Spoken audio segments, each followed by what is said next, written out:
estuvo muy de moda con Duque. Incluso hubo un meme muy famoso de mezclando las economías. Realmente el concepto de economía naranja no es un invento de Duque, es algo que ya venía una tendencia global que empezó a reconocer las industrias creativas como parte de los productos internos brutos de los países.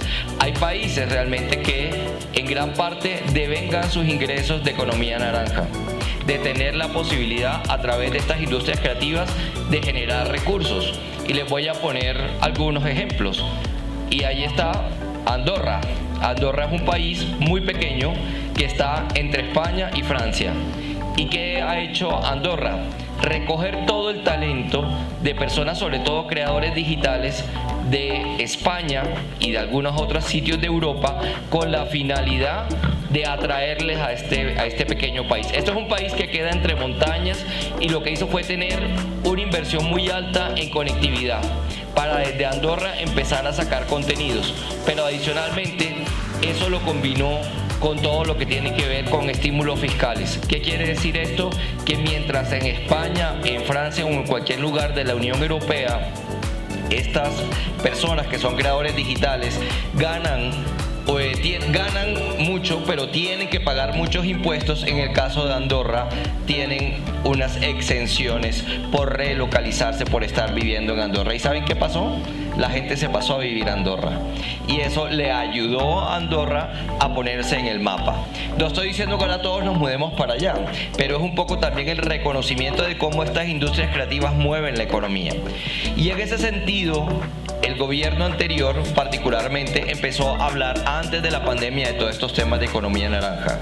Sin saber pues lo que venía, las industrias creativas se convirtieron en algo supremamente importante, además para países, en lo que tiene que ver con la posibilidad de aprovechar desde ese punto. Voy entonces a comenzar comentándoles qué pasó con eso, porque eso fue famoso.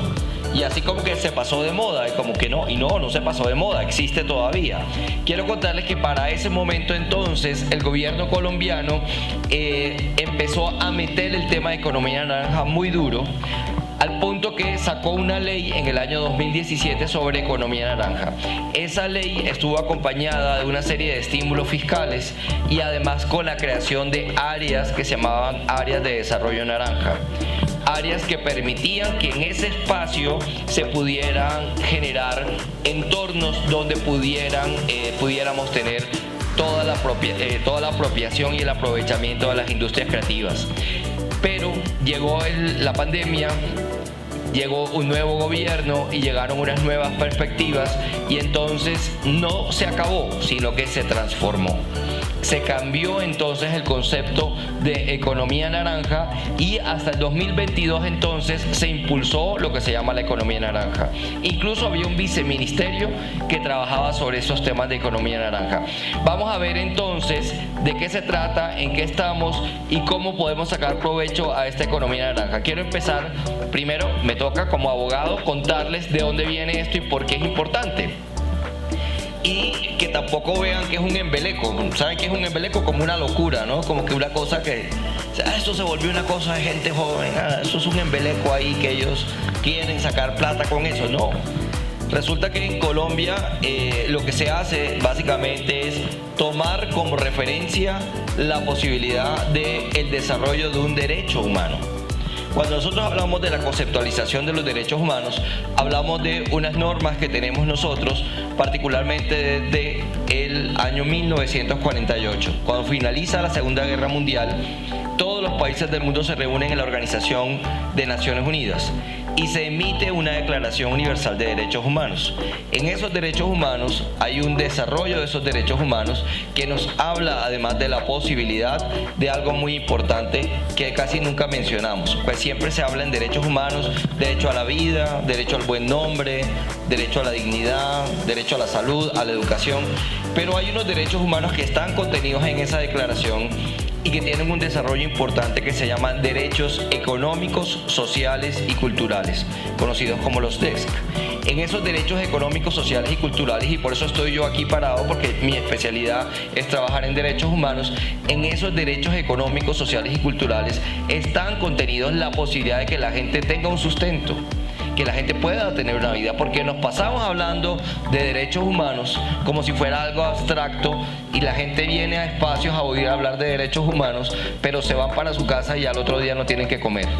Los derechos humanos también contemplan la posibilidad de que las personas tengan derecho a un sustento. Incluso hoy se está hablando de algo que seguramente va a ser algo probable con el desarrollo de las alternativas de inteligencia artificial, que es una renta básica universal, de que todo el mundo tenga por lo menos una parte de esa abundancia y esa riqueza que hoy tienen grandes conglomerados, y que podamos todos tener un mínimo de satisfacción de nuestras necesidades, y mucho más en este tipo de empresas que a veces en el mercado son deficitarias.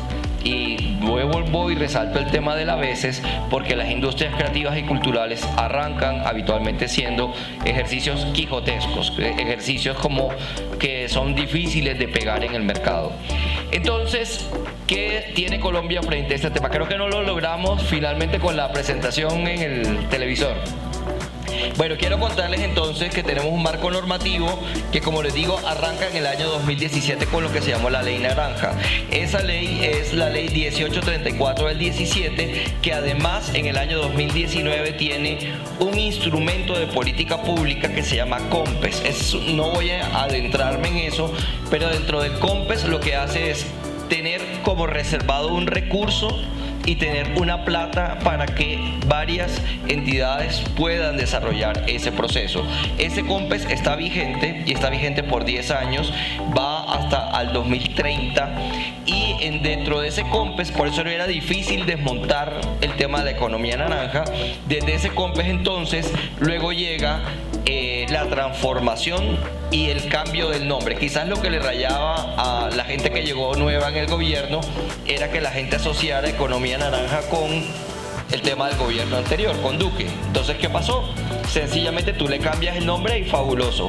Sigue siendo lo mismo, sigue estando vigente la ley, sigue estando vigente el COMPES porque no lo podían modificar, y ahora resulta que se crea y se transforma también el Ministerio de Cultura. Ya lo saben que ahora tiene otro nombre más largo, Ministerio de las Culturas, los Artes y los Saberes, y en esa concepción del nuevo Ministerio de Cultura, Artes y Saberes se cambia entonces desde el Plan Nacional de Desarrollo, y ya no se llama economía naranja, sino que se llaman economías creativas. Esa es la transformación que surte el proceso de economía naranja en el país. Pero vamos a lo que importa. ¿Para qué me sirve tener una ley? ¿Para qué me sirve tener un COMPES? ¿Cómo hago yo desde mi posibilidad de creación tener estímulos? Porque eso es lo que queremos, saber cómo el gobierno nos apoya. Entonces, lo primero, ¿qué reconocemos por economía naranja? Y acá es muy importante que también empecemos a recortar estos temas. Yo particularmente trabajo actualmente con la Cámara de la Diversidad, que es un espacio en el cual confluimos varias organizaciones y varias entidades que trabajan en temas relacionados con diversidad, equidad e inclusión, pero que particularmente tiene un énfasis en estos temas. Y desarrollamos este año que termina un proyecto que viene de ese COMPES. ¿Ya estamos? Ya casi, bueno. Y empezamos a ver cuáles son los segmentos económicos que están ahí. Entonces, primero, listo, muy bien.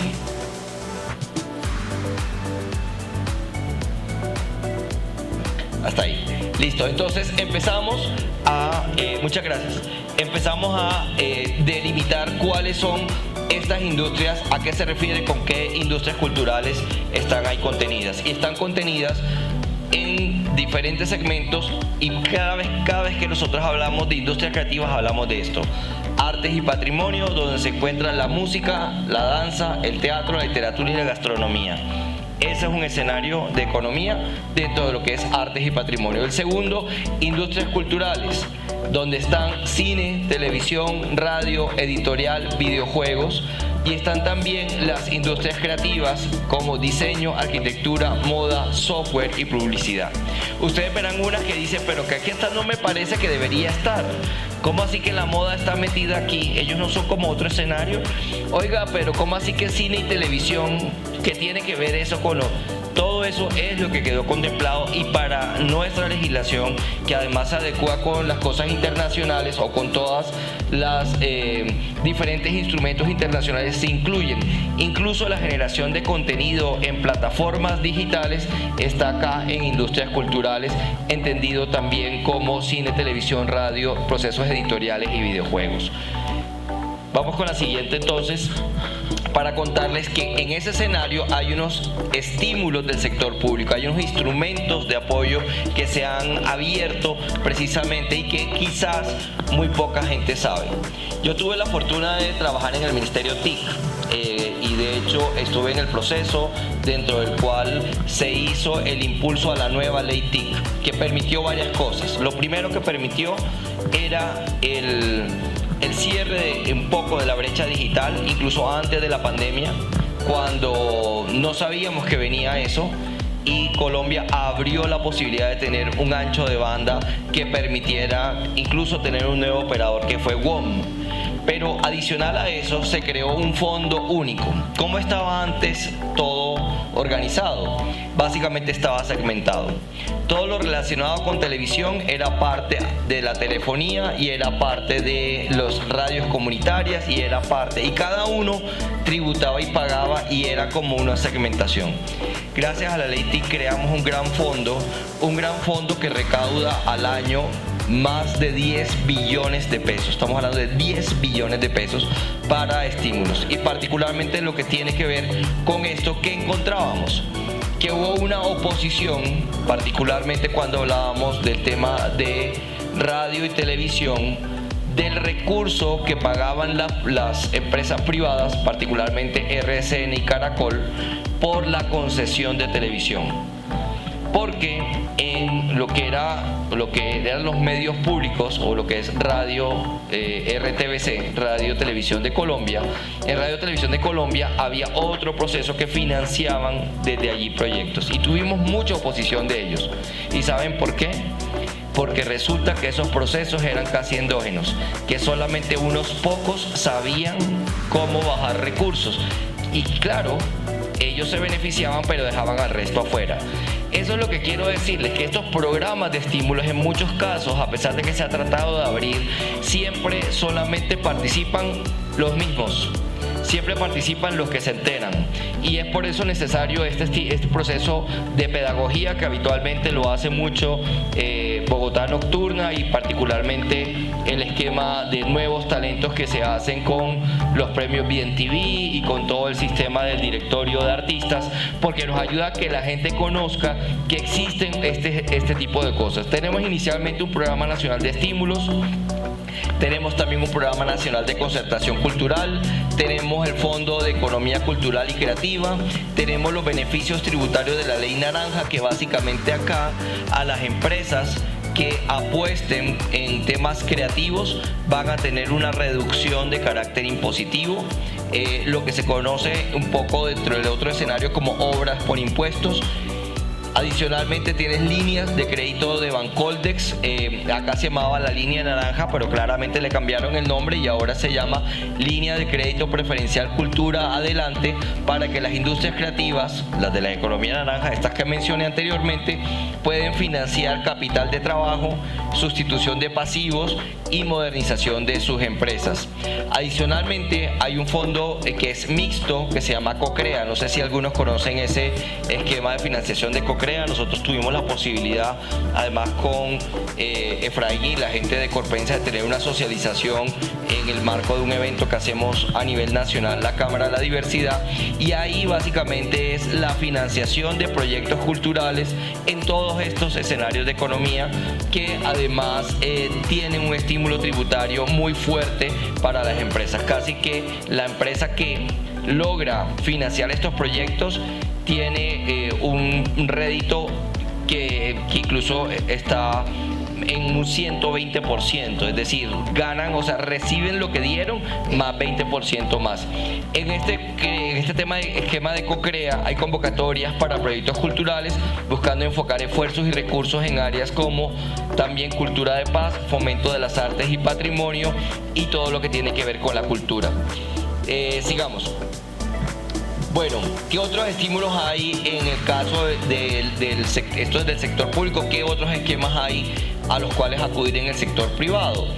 En los temas de responsabilidad social empresarial, muchas empresas incluyen dentro de todo el proceso de responsabilidad social empresarial el trabajo y el apoyo a proyectos culturales como estrategias de sostenibilidad y reputación corporativa. Entonces es así como las empresas logran ser parte de esta cadena de producción de la economía cultural y creativa, financiando coros, financiando una serie de actividades. Y también hay otros esquemas como patrocinios y mecenazgo cultural, particularmente relacionados con ciertos fondos, ya así de carácter público o privado o mixto, que permiten a las empresas deducir parte de sus aportes a eventos, festivales, proyectos artísticos. El caso típico de esto es el Festival de Música de Cartagena. Era el mismo esquema que tenía, que ya no lo tiene, el Festival Internacional de Teatro de Bogotá, que como ustedes saben era del Teatro Nacional, el que impulsaba Fanny Mickey.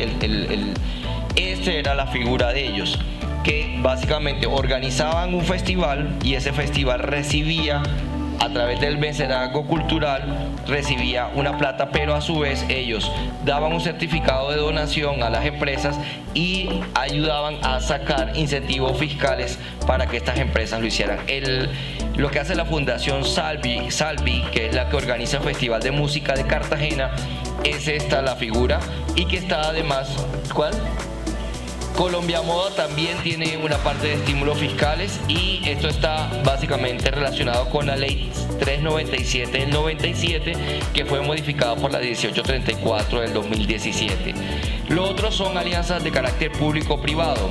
Son más difíciles, pero no son imposibles, que es cuando yo consigo que un privado, particularmente muchos de estas producciones que nosotros vemos de nivel internacional, funcionan con temas de alianzas público-privadas, dentro del cual el privado coloca cosas que necesitamos. Necesito permisos de espacio público, necesito cierta facilitación de locaciones, como por ejemplo para producciones de cine o de estilo Netflix, y allí particularmente se permite financiar además infraestructura, equipamientos culturales, procesos y proyectos de gran impacto con participación de privados.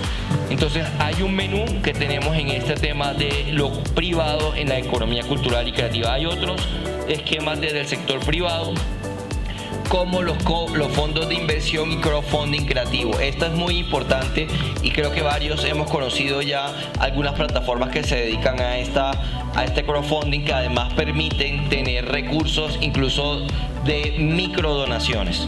Es decir, como cuando hacemos una vaqui, y que muchas personas, pero estos son en otro escenario en el cual la gente puede dar desde 10.000 pesos en adelante o lo que quieran para ayudar a financiar, y son plataformas privadas mixtas que apoyan emprendimientos culturales y creativos con capital semilla o financiación colectiva. Esto sirve mucho sobre todo para los emprendimientos culturales que están iniciando, hacer toda una gran bolsa y de poquito ir generando esto. Lo anterior era como para las grandes, entonces yo voy a Bancolombia y lo ofrezco, entonces ellos pueden escoger este esquema porque le interesa, en vez de pagar impuestos, pues pagarnos a nosotros. Pues creo que eso es como, está más claro. Creo que alguna gente, si a mí me permitieran pagar, en vez de hacer la cosa la DIAN, yo poder pagar directamente a un estímulo cultural, pues lo haría, porque lo estoy viendo y porque seguramente creo que ahí voy a tener más efectividad que pagando impuestos. El otro son programas de innovación abierta, compañías del sector tecnológico, de audiovisual, publicitario, que abren convocatorias para proyectos de arte, diseño y contenidos digitales, y cámaras de comercio y gremios como el nuestro, como la Cámara de la Diversidad, que desarrollan programas de aceleración, capacitación y visibilidad para emprendedores creativos. Quiero contarles que nosotros, con recursos públicos dentro de este esquema, dentro de este esquema hicimos un proyecto que se llamó Moving for Innovation. Ese proyecto culminó el pasado mes de septiembre. Entregamos estímulos por 70 millones de pesos en economías creativas para 23 unidades productivas. Pero fue un gran ejercicio en 4 departamentos porque era con recursos de regalías del petróleo, y estaba orientado a fortalecer las industrias creativas de mujeres y de personas LGBTIQ+.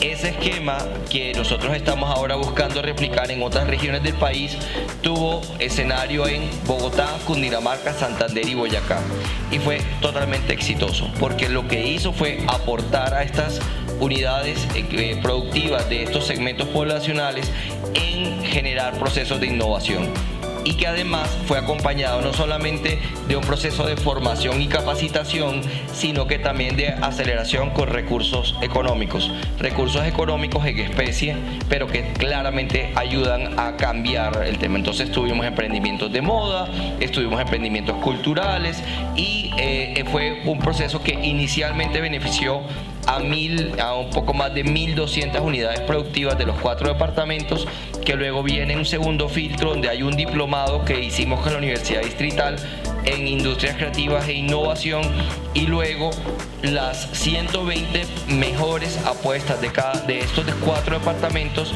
pasaron como a un filtro final, y de ahí solo los 23 mejores recibieron recursos. Tuvimos cosas tan locas y creativas como una industria de unas chicas lesbianas que hicieron un esquema diferente de fútbol. Y este esquema diferente de fútbol es con un balón diferente, pero que además tiene detrás toda una conceptualización de otro tipo de normas, otro tipo de reglas, otro tipo de procesos, y que es muy interesante. Tuvimos también innovaciones en temas de moda, de cómo estas industrias también podían fortalecer, sobre todo en departamentos muy tradicionales como Boyacá, el que tuviera una moda que fuera diferente, que además apalancara la moda circular, de que pudiéramos hacer temas. Entonces, todos esos estímulos del sector privado con recursos tanto públicos como privados ayudan muchísimo. En el tema musical, que era la siguiente, tenemos estímulos para la producción, circulación y formación cultural. Para esto está el Fondo de Estímulos para la Música, está en el Ministerio de Cultura. Hay la Ley de Espectáculos Públicos, que como ustedes lo saben, creo que algunos de ustedes ya conocen. Esta ley también tiene una serie de beneficios para particularmente tener la ejecución pública de nuestras obras musicales.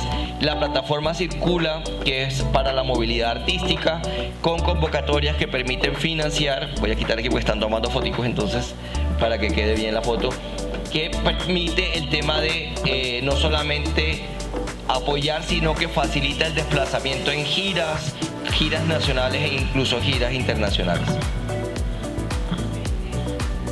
Sí.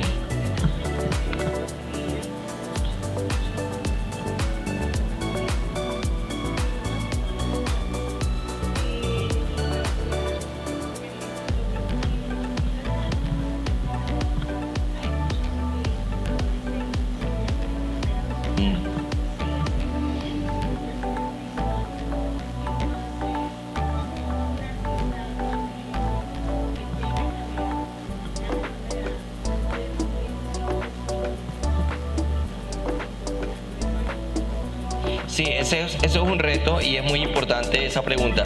En Colombia, ¿qué es lo que pasa? En Colombia, Colombia tiene un esquema bastante restrictivo con el trabajo infantil, y un poco tiene que ver con las normas internacionales. Y se habla que en Colombia las personas solo mayores de 14 años pueden tener actividades económicas. Y es por eso que se concibe dentro de ese escenario como incluso dentro de esa categorización, 2 subcategorías, de 14 a 16 y de 16 a 18. En esa categoría de menos de 14 años es básicamente que son personas que no tienen, o sea, existen pero que no tienen dinámica económica. En el caso de 14 a 16 tienen un número limitado de horas. Entonces, claramente para el Estado es bastante difícil en algunos casos poder estimular las carreras de estos artistas. Claramente son excepciones a la regla, pero cuando se consideran este tipo de procesos ni siquiera se lo piensan. Nos ha pasado. Y miren ustedes que sobre todo cuando hablamos de industrias creativas en software, aquí hay gente que está volando. Aquí hay gente que hace, por ejemplo, procesos de DJ de muchachos de 15, 16 años que en el exterior sí pueden tocar, pero aquí no, porque no pueden entrar a una discoteca. Entonces no tiene mucho sentido el tema, y claramente la adecuación normativa, creo que estamos en deuda para impulsar como que haya estos estímulos también para menores de edad, o que tengan la posibilidad de hacerlo con un adulto al contrario, o sea, un adulto responsable con su tutor legal, o quien haga sus veces, ya sea su manager o sea sus padres. Esta plataforma creativa, esta plataforma Circulo, vamos a ver la siguiente. Sí. Anterior. La ley de espectáculos públicos habla de la ejecución, y en eso podrían nuestros amigos de Psycho hablarlo mucho mejor, porque en la ley de espectáculos, si tú eres un artista emergente, puedes tener unos descuentos tributarios en lo que tiene que ver con la ejecución de tu obra musical por ser un artista emergente. No sé si tú lo tienes, sobre todo cuando... Claro, porque lo que buscas es estimular nuevas carreras. Entonces tú tienes ya 40 años en esto, tú no aplicas. Sí, pero tienen más o menos que ver un poco con eventos como el de los nuevos talentos, o las presentaciones que se hacen gratuitas en media torta, que pues vas a hacer tras de que estás empezando. No te van a caer aquí los amigos de Psycho y Asimpro a cobrarte lo que te cobran por la ejecución musical. Listo. La siguiente, entonces, ¿cuáles son estos ejemplos de plataformas? Porque las plataformas circular están a todo nivel de la administración. Están de orden nacional, distrital, en el caso de Bogotá a través de Didartes, pero también a nivel local. Y esto también puede ser tanto permanente como estos estímulos pueden ser transitorios. Ejemplo, en la Feria de Cali. Ejemplo, Festival del Folclor de Neiva. Ejemplo, Carnaval de Barranquilla. Yo saco una convocatoria con un estímulo particular y puntual para la participación de eso. Ese es el tipo de proceso. Pero en el caso de Didartes, en algunos casos tienen convocatorias para artistas de carácter permanente. Incluso el esquema de salas concertadas para teatro tiene que ver con eso. Y son también dedicados a financiar la movilidad de artistas en diferentes disciplinas, como les decía, artes escénicas, plásticas y visuales. También la creación y el estímulo a redes profesionales.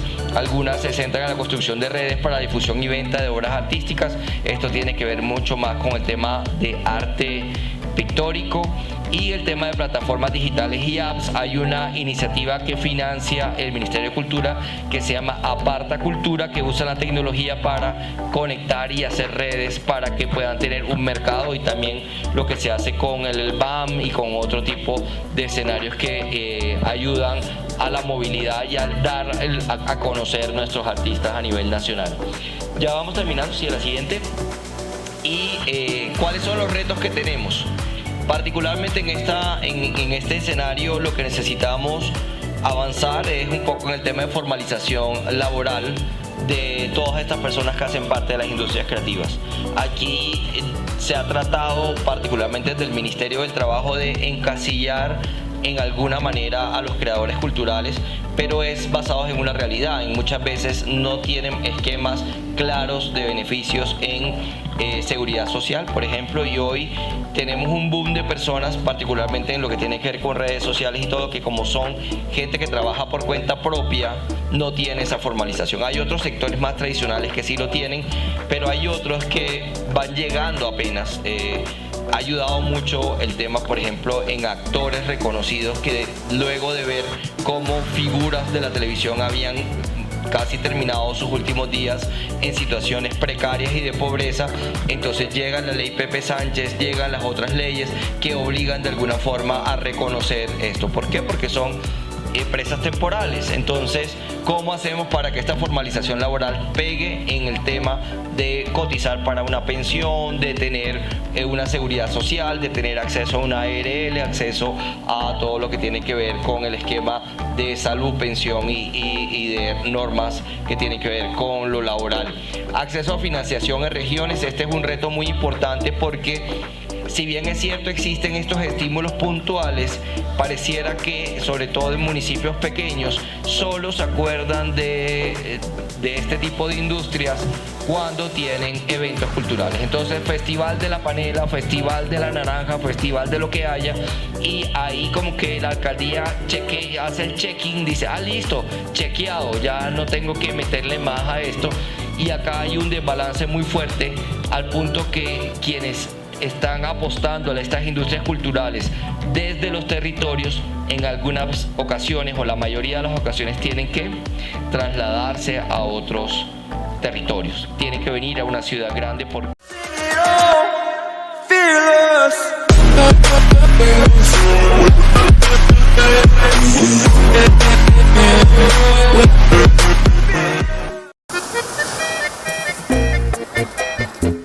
Verso bien sutil y dirigido, delicado y sensitivo, quisiera componer yo. Nuestras canciones hacen parte de la memoria de un pueblo. Y yo me alejo de tu amor. Valora el trabajo de nuestros autores y compositores. Psycho.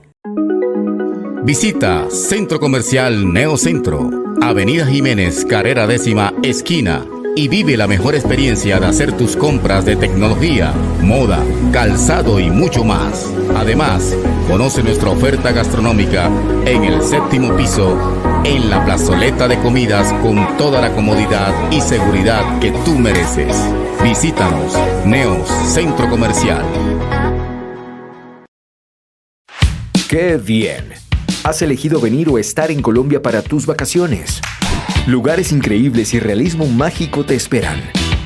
Ahora bien, ¿sabes qué vas a hacer en la tarde y cuando caiga la noche? Cientos de lugares te esperan con planes y experiencias únicas. Ingresa en www.asobares.org, Mi Destino Tu Noche, y llena tu viaje de ritmos y sabores. Invita a Asobares y sus aliados. En Take Leather transformamos la moda en identidad y la identidad en estilo propio. Cada accesorio es único, pensado para que expreses belleza, arte y elegancia, sencilla, mientras llevas contigo una historia auténtica. Detrás de cada pieza laten las manos de mujeres y hombres indígenas, artesanos y marroquineros, que con pasión y maestría transmiten el legado de sus ancestros. Trabajamos con cuero genuino y ecocuero sostenible. Tejidos ancestrales guayú, camenza y piacoco. Una fusión perfecta de tradición y diseño contemporáneo. Cada material se trata con paciencia y amor, para que disfrutes de creaciones exclusivas, duraderas y llenas de significado. No compres solo un accesorio, adquiere una pieza con alma que hable de ti y te distinga. Viste arte, lleva historia, siente autenticidad.